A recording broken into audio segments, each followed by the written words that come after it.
سارے میرے بڑے حضرات موجود ہیں، علماء موجود ہیں، اور ٹانڈا تو علماء کا گڑھ ہے، اس کا نام ہی بدل دینا چاہیے، عالم نگر کر دینا چاہیے۔ تو یہاں یہ بات کہی جانی چاہیے کہ ہمارے یہاں ہماری طرف سے شاید لوگوں کو دین سکھانے میں ایک کسر رہ جاتی ہے، اور وہ کسر یہ ہے کہ ہم ان کا ایک ذہن بنا دیتے ہیں۔ ذہن بنانا تو یہ چاہیے کہ جو صحیح دین کی بات علماء کی طرف سے سامنے آئے اس کو صحیح مانو، لیکن ان کا کچھ خاص چیزوں کے سلسلے میں ہم ذہن بنا دیتے ہیں۔ وہ بیچارہ مجبور ہے، جب اس کو اتنا ہی بتایا گیا ہے تو اس سے زیادہ کو وہ غلط سمجھتا ہے، اور وہ یہ سمجھنے لگتا ہے کہ یہ تو مولوی لوگ اختلاف کی بات کرتے ہیں۔ حالانکہ اختلاف کی بات تو سب کرتے ہیں، اور اختلاف جو ہے وہ دو طرح کا ہوتا ہے۔ ایک اختلاف برا ہوتا ہے، وہ اختلاف ہے مفادات کا اختلاف، وہ اختلاف ہے ذاتی مسائل میں اختلاف، جائیداد کا اختلاف، زمین کا اختلاف، جھگڑا، گھر کا جھگڑا، ایک دوسرے کے حق ادا نہ کرنے کا جھگڑا، یا اپنی بڑائی کے لیے لڑنا۔ اور ایک اختلاف وہ ہوتا ہے جو دین کے لیے ہوتا ہے، اور اس کا مفہوم یہ ہے کہ اگر کوئی آدمی دین میں غلط بات کر رہا ہے تو ہم اس سے اختلاف کریں۔ ایک مرتبہ کی بات ہے، میں قصہ سنا دوں آپ حضرات کو، اور میں نے ابھی پچھلے ہفتے بمبئی میں ہی سنایا، بمبئی ہی کا وہ واقعہ بھی ہے۔ ایک جلسہ بلایا گیا اور اس نے مجھے دعوت دی، اور اس کا عنوان تھا کہ امت مسلمہ میں اتحاد کیوں اور کیسے۔ میں نے بیان شروع کیا، میں نے کہا بھائی آپ کے عنوان میں دو سوال ہیں، اتحاد کیوں ایک سوال تو یہ ہے، اور اتحاد کیسے دوسرا سوال یہ ہے۔ پہلے سوال کا جواب، پہلے سوال یہ ہے کہ امت مسلمہ میں اتحاد کیوں، جواب یہ ہے کہ کیوں نہیں۔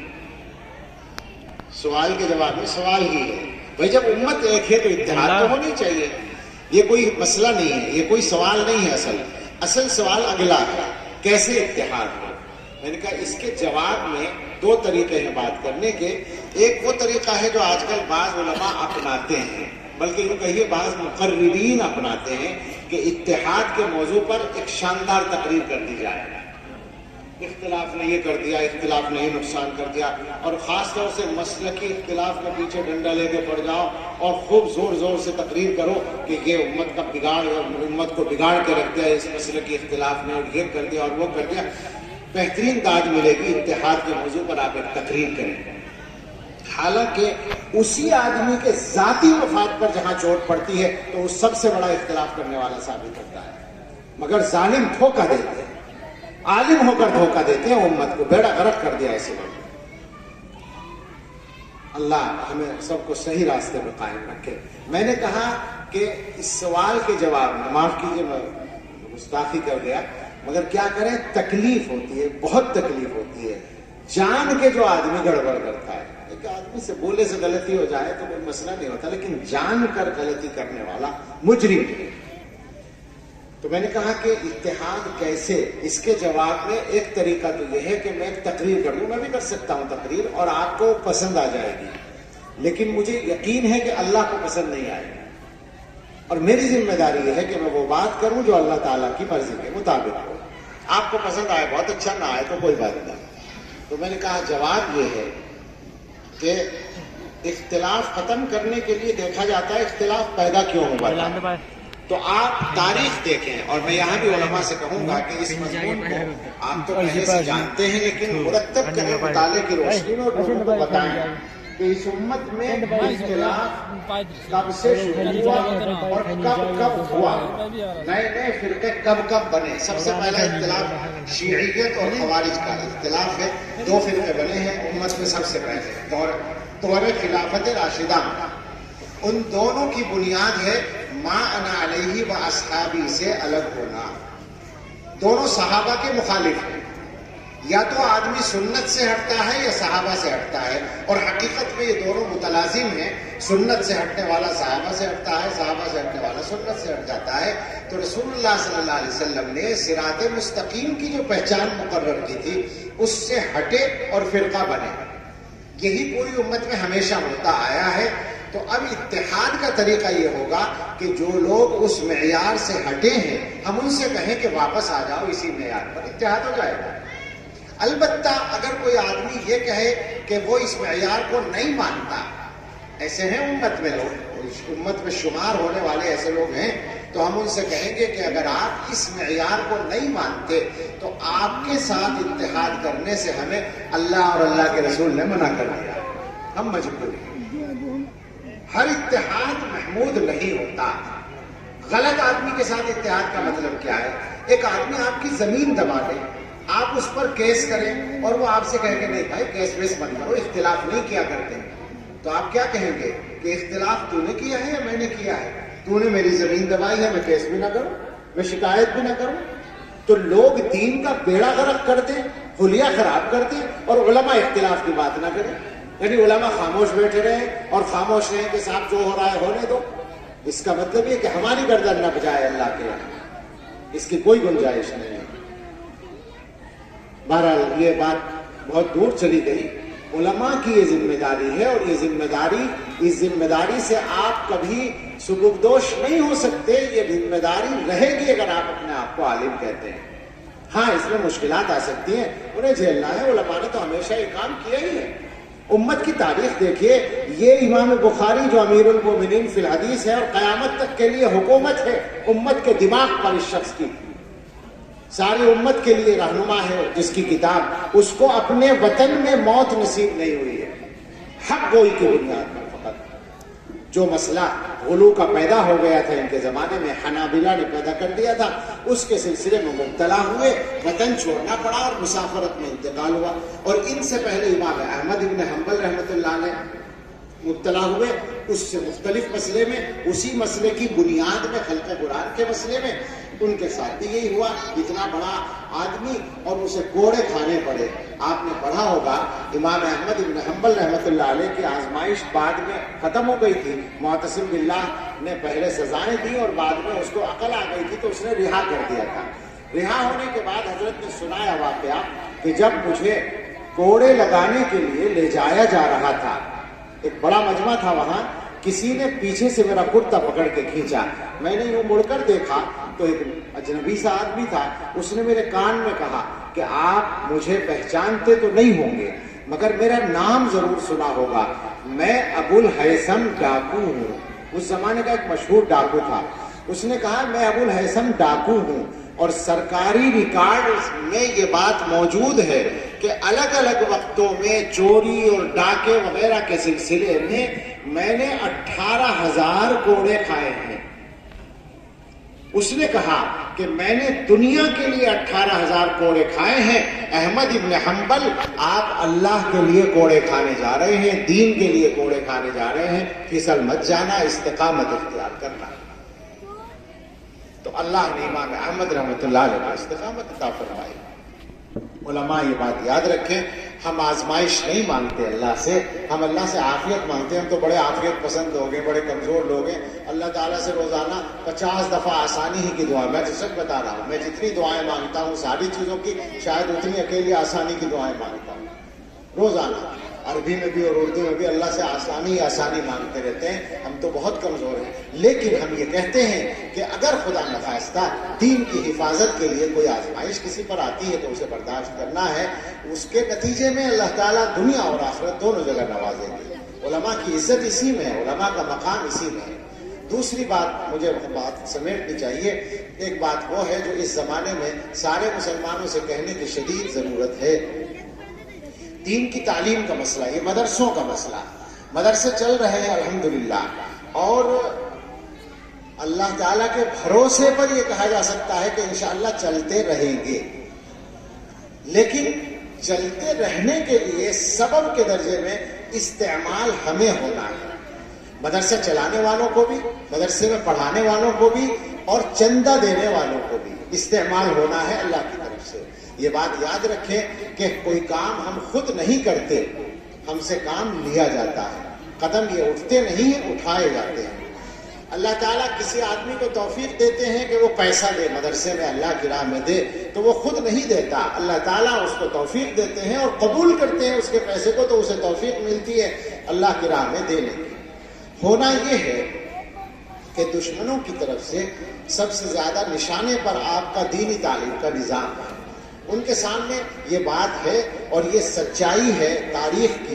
قریبی زمانے میں ترکی اور آپ کا جو روس کا علاقہ ہے، ان علاقوں کی تاریخ بتاتی ہے کہ جہاں جہاں دین کی تعلیم کا تسلسل جاری رہا ہے وہاں ایمان باقی رہا ہے، اسلام باقی رہا ہے۔ ترکی میں بھی یہ ہوا ہے اور روس کے علاقوں میں بھی یہ ہوا ہے کہ 60-70 سال کے جبر کے بعد جب پابندیاں ہٹی ہیں تو معلوم ہوا کہ کسی ملک میں 99% مسلمان، کسی میں 98%، کسی میں 97% مسلمان بڑے پڑے، چاہے وہ دین کی پوری تفصیل نہیں جانتے تھے مگر اتنا ان کو یاد تھا کہ ہم مسلمان ہیں اور مذہب کے خانے میں ہمیں مسلمان لکھوانا ہے۔ یہ برکت تھی دین کی تعلیم کے تسلسل کی، جو تہخانوں میں جاری رکھا گیا، جو ٹیلر ماسٹر بن کے سلائی سکھانے کے نام سے حافظوں نے قرآن کا ایک لفظ زبانی یاد کرایا بچوں کو، اور جو ٹرینوں میں سیٹوں پر بیٹھ کر 2-2 3-3 گھنٹے روزانہ سفر کر کے علماء نے ٹرینوں میں لوگوں کو پڑھایا اور سکھایا، تسلسل باقی رکھا، تو اس کی برکت تھی۔ تو یہ حقیقت دوسروں کے سامنے ہے، اس لیے وہ یہ چاہتے ہیں کہ دینی تعلیم کے اس نظام کا گلا گھونٹ دیا جائے۔ جو سچی بات ہے وہ کہہ رہا ہوں، مجھے عادت ہے میں تکلف بات کرنے کی۔ مسئلہ یہ ہے کہ اس زمانے میں تکلف کے چکر میں نہ پڑیے، صحیح نیت کے ساتھ صحیح بات کرتے چلے جائیے، ہم سب کا اسی میں فائدہ ہے، ہم سب کی مضبوطی اسی میں ہے۔ تو ہمارا طبقہ ہے، ہماری کوتاہیاں ہیں، پڑھانے کو تیار ہی نہیں ہے گھر سے۔ مدرسوں کے اندر جو مصیبت ہے، طلبہ کی استعدادیں نہیں بن رہی، وہ کس کی کوتاہی ہے؟ محتمین کی تو نہیں ہے، محتمین کی تو بس ایک کوتاہی ہے کہ وہ تنخواہ دینے کو تیار نہیں ہے ڈھنگ کی۔ سچی بات ہے وہ یہی ہے، 2-3 دیتے ہیں اچھا نہیں، ظاہر ہے کیا مستثنا تو ہر کلیے میں سے ہوتے ہیں، وہ تو پہلے سے معلوم ہے، مولویوں کو تو معلوم ہی ہے۔ باقی یہ ہے نہیں، یہ بھی مذاق نہیں ہے، سچی بات ہے کہ مدرسوں کو تنخواہ کا معیار صحیح کرنا پڑے گا، ورنہ دینی تعلیم سے رغبت اور گھٹتی چلی جائے گی۔ لاک ڈاؤن نے اس معاملے میں ہماری کمزوری کو بہت زیادہ نمایاں کیا ہے اور دینی تعلیم کا تناسب گھٹایا ہے۔ کوئی کمیٹی بنا کے اگر آپ سروے کرائیں گے تو تقریباً 15 سے 20% تعداد گھٹ چکی ہے دینی تعلیم، سارے ہاں اس وقت زیادہ، لیکن کل ملا کے جو نتیجہ نکلے گا وہ یہی ہوگا، ورنہ اکثر مدرسوں میں تو جماعتیں ختم ہو گئی ہیں۔ دارالعلوم میں امتحان داخلہ میں 13-14 ہزار لڑکے آتے تھے، پچھلے سال 9 ہزار آئے۔ جب طلبہ نہیں ہے مدرسوں میں تو کہاں سے آئیں گے؟ تو اس پہ یہ ہوا ہے کہ وہ عملی تجربہ ہو گیا کہ اس لائن میں 1 مہینے کی روزگار کی گارنٹی نہیں ہے۔ بے شک یہ روزگار کے لیے نہیں پڑھا جاتا، لیکن جب ایک آدمی کام کرتا ہے تو الذین احصروا فی سبیل اللہ سے گزارش ہے کہ تعلیمی پالیسی کا مطالعہ ضرور کر لیں، اس لیے کہ وہ منظور ہو گئی ہے، وہ نافذ ہو گئی ہے، باقاعدہ وہ کابینہ کے ذریعے، پارلیمنٹ کے ذریعے نافذ ہو چکی ہے۔ اس کی تفصیلات اسکولوں میں پہنچنی شروع، کچھ نہ کچھ تو نافذ ویسے بھی ہیں پہلے سے، اب مزید ہو جائیں گی، اور وہ ایسی ہے کہ مجھے یہ ڈر لگتا ہے کہ جب وہ مکمل نافذ ہو کر اسکولوں میں ہمارے بچے پڑھنے جائیں گے تو ہو سکتا ہے کہ روزانہ بچہ اسکول سے آئے اور آپ اس کو کلمہ پڑھوانے پر مجبور ہو کہ تم اسکول سے آ رہے ہو، ایمان کی تجدید کرو، ایمان دوبارہ پکا کرو۔ ایسا ہو سکتا ہے کہ ایسا کرنا پڑے، اتنے کفریات اس کے اندر شامل ہوئے ہیں۔ اور حقیقت یہ ہے کہ تعلیم کا نظام تو ساری دنیا کا اسلام بیزار اور اسلام مخالف ہے، اور ہمارے یہاں کی بھی تعلیمی پالیسی عالمی تعلیمی پالیسی ہی کا ایک حصہ ہے۔ تو مدارس کو ان حالات میں بچا کر لے جانا ہے کسی طریقے سے۔ ایک وقت وہ تھا جب مدرسے قائم ہوئے تھے، حضرت نانوتوی رحمۃ اللہ علیہ نے دیوبند میں اور اکابر میں دوسری جگہوں پر مدرسے قائم کیے تھے، اور اس کے بعد سب سے اعلیٰ وقت اب آیا ہے ان کو بچانے کا۔ تو اس لیے ہمیں سب کو اس کے لیے مستعد رہنا چاہیے، اور تمام مسلمانوں سے تو یہ بھی کہنا پڑے گا کہ دین کی تعلیم کو آپ نے اختیاری بنا رکھا ہے۔ دین کی تعلیم اختیاری نہیں ہے، دین کی اتنی تعلیم، قرآن کی اور دینیات کی اتنی تعلیم جس کے ذریعے سے فرائض و واجبات ادا کیے جا سکیں، اتنی تعلیم حاصل کرنا ہر مسلمان کے لیے فرض عین ہے۔ جماعت میں جانا فرض عین نہیں ہے، مگر اتنی تعلیم حاصل کرنا ضرور فرض عین ہے، یہ بات پکی ہے بالکل۔ مسلمانوں نے اس تعلیم کو اختیاری بنا رکھا ہے، جی چاہا پڑھا لیا، جی چاہا نہیں پڑھایا۔ اکثر لوگ وہ ہیں جن کا بچہ شروع میں اسکول جاتا ہے اور 8-10 سال کے بعد پھر وہ مولانا کو خوشخبری سناتے ہیں کہ ماشاءاللہ ہمارا بچہ قرآن بھی پڑھ رہا ہے، قاری صاحب آتے ہیں پڑھانے کے لیے ٹیوشن، جیسے مولوی صاحب پہ احسان کر دیا ہو اس کو پڑھوا کر۔ سچ کہتا ہوں یہ ذہن ہم لوگوں کے بگڑے ہوئے ہیں۔ مسلمانوں کو حقیقت سمجھ لینی چاہیے، اس تعلیم کے بغیر بچوں کا ایمان پر باقی رہنا، اس تعلیم کے ساتھ بھی اب تو خطرے میں ہے ایمان، اس کے بغیر کیسے باقی رہے گا ہماری سمجھ میں نہیں آتا۔ اور ایمان مسلمان کی سب سے قیمتی متاع ہے، اس کو باقی رکھنا اور اس کو باقی رکھنے کے لیے محنت کرنا یہ ہر مسلمان کی ذمہ داری ہے۔ بس گزارش یہ ہے کہ ہم سب اپنے اپنے کام پہ نظر ڈالیں۔ ہمارے معاشرے میں جو ایک خاص مشترک بیماری ہم سب کی ہے وہ یہ ہے کہ ہم میں سے ہر ایک کو دوسرے کے عیب اور دوسرے کی کمیاں بہت آسانی سے نظر آتی ہیں اور اپنی کمیاں محسوس نہیں ہوتی۔ شاید زیادہ قریب ہوتے ہیں نا خود اپنے، اس لیے اپنے اوپر نظر نہیں پڑتی، اور دوسرا سامنے ہوتا ہے بیچارہ تو اس کے اوپر نظر پڑتی ہے۔ ہمارے حضرت کہا کرتے ہیں، بلکہ انہوں نے شاید کہیں نقل کیا، کسی حدیث کا خلاصہ ہے یہ کہ جس بندے سے اللہ تعالیٰ خوش ہوتے ہیں، جس بندے پر اللہ کا انعام ہوتا ہے، اس کو اپنے عیب نظر آتے ہیں، اور جس سے اللہ تعالیٰ ناراض ہوتے ہیں اس کو دوسروں کے عیب نظر آتے ہیں۔ یہ جب ہم نے پڑھا تو سچ کہتے ہیں کہ کام گئے، اس لیے کہ مسلم معاشرے میں یہ بات بالکل عام ہے کہ ہر آدمی دوسروں کے عیبوں کے پیچھے پڑا ہے اور اپنی فکر نہیں کرتا۔ مجمعوں میں آپ تقریریں کرتے ہیں، اصلاح نہیں ہوتی، کیوں نہیں ہوتی؟ اس لیے کہ سننے والے مجمع میں سے ہر آدمی یہ سوچتا ہے کہ یہ جو کہا جا رہا ہے مجھے نہیں کہا جا رہا ہے، ان سب کو کہا جا رہا ہے، میرے علاوہ سب کو کہا جا رہا ہے، اپنے آپ کو مخاطب ہی نہیں سمجھتا، اپنے بارے میں فکر نہیں ہوتی۔ تو ہم سب خلاصے کی بات بس یہ ہے، اپنے اپنے کام کو ٹھیک کرنے کی فکر کریں۔ ہمارے طلبہ بھی محنت جاری رکھیں، یہ نہ سمجھیں کہ ہم عالم بن گئے ہیں، بلکہ عالم بننے کا راستہ ملا ہے ابھی۔ عالم بنیں گے آپ مسلسل مطالعہ اور محنت کر کے اور تدریس کا کام کر کے اپنے اساتذہ کی نگرانی میں۔ اللہ تعالی ہم سب کو صحیح علم بھی عطا فرمائے، صحیح نظریہ اور صحیح فکر بھی عطا فرمائے، اور اس ادارے کو اور ہمارے تمام اداروں اور مدرسوں کو اللہ تعالیٰ محفوظ رکھے اور صحیح طور پر چلانا آسان فرمائے۔ آمین۔ آخر دعوانا ان الحمدللہ رب العالمین۔ اب دستار بندی کا عمل شروع ہونے کو ہے۔ یہ تھے